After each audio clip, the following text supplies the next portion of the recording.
Yeah, most of us know that old song.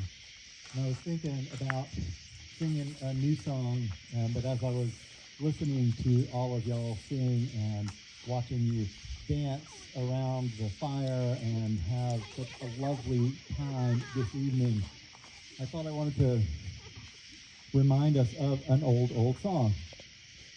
We've talked a lot this week about an old story, the creation story from the beginning of Genesis that reminds us that in the beginning, God spoke a word and called forth all that is, all that has been, and all that ever will be, including us in it. And we've talked about how creation speaks. What creation speaks when it speaks to us is a word of hope, a word of love, a word of justice. And when creation speaks that to us, it is as if the breath of God is breathing on the wind and blowing in our midst. And I was thinking about that. It took me back to about 40 years ago when I was, for a month, the unit director of a 4-week group of adventure campers. We lived for a month across the lake.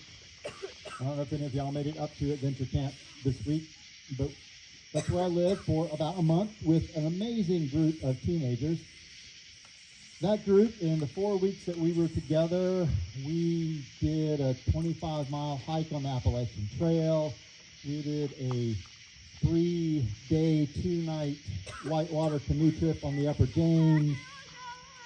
We went to the mouth of the James River to go sailing. We did all kinds of amazing adventurous things, but the thing that I most remember about that group was how into service around the camp they got in the month that they were here. They would have been so impressed with Group 2 and its 138 masks picked up. They would have cheered you on. That group loved to play softball. It was a thing that they did back then a lot.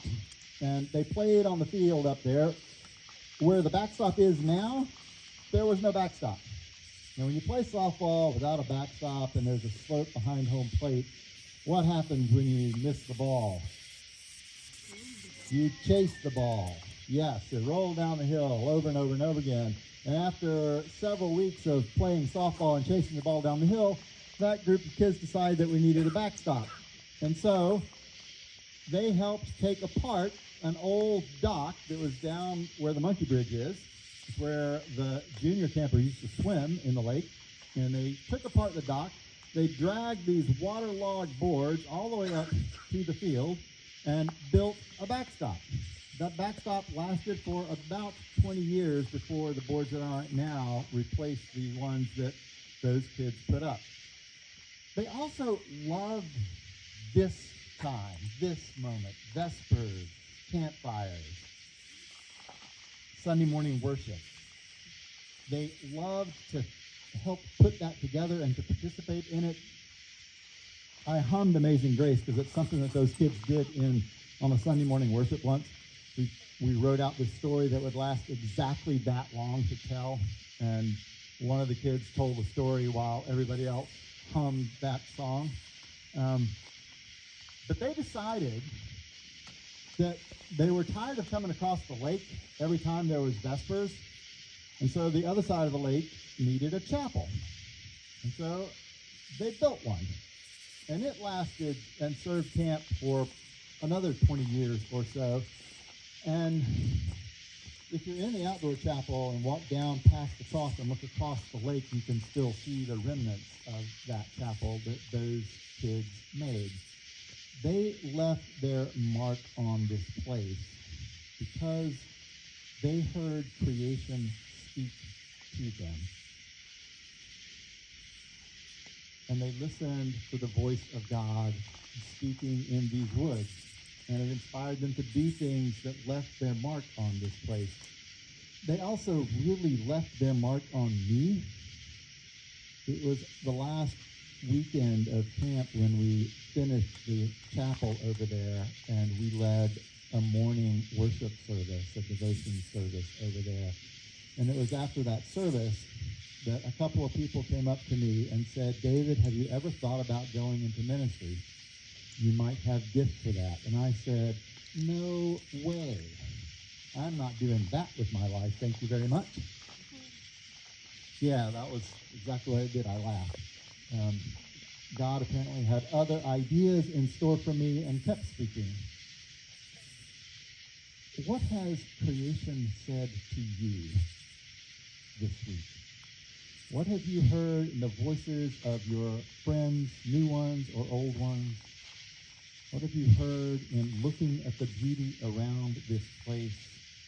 What invitation to live a life of kindness, to live a life of service to others have you heard speaking in this place?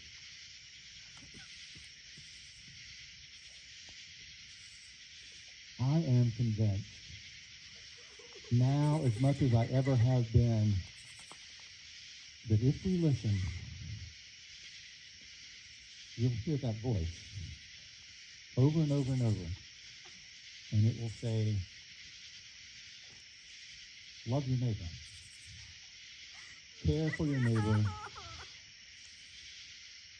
weep when others are weeping, weep with them, laugh when others are laughing, laugh with them, sing when others are singing, sing with them, pray when others are praying, pray with them.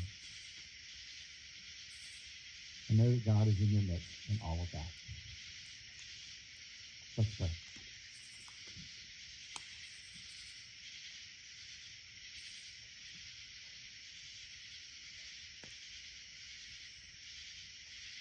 God, we hear you in the cricket sound.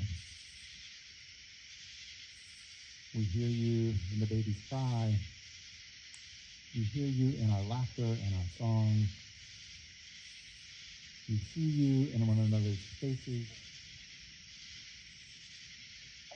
We listen for you, your still small voice calling us to give from what we have been given, to share with one another, and together to build a world of love and justice.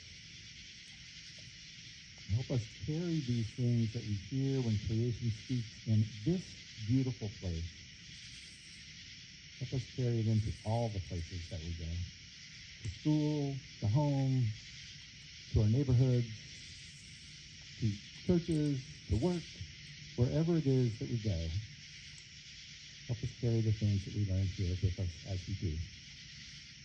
And we trust that you're with us as we pray in your name.